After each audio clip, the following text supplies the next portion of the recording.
Parquet, relief, nervure, teinte naturelle, tout y est. Pourtant, ce n'est pas du bois.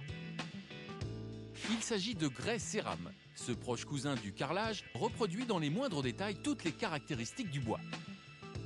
Le grès cérame, ce sont des argiles qui sont mélangées ensemble, qui sont pressées à très forte densité Une pression de 10 000 tonnes au mètre carré, et qui sont cuits dans un four à très haute température.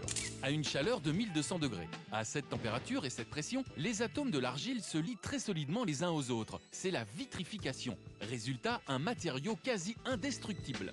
Il ne se brûlera pas, il ne se raillera pas, il ne pourrira pas.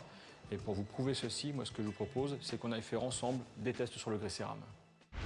Direction la salle des tests. Premier test, des coups de cutter. Le grès cérame résiste parfaitement. Deuxième test, une simulation d'incendie. Même sous ce chalumeau à 900 degrés, le grès ne s'altère pas la moindre trace de fumée.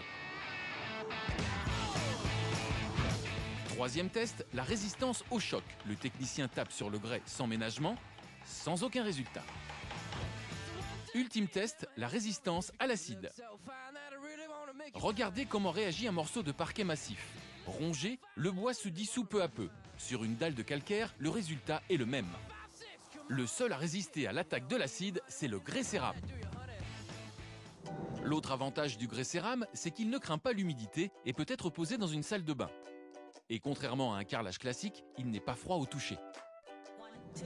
Et voici un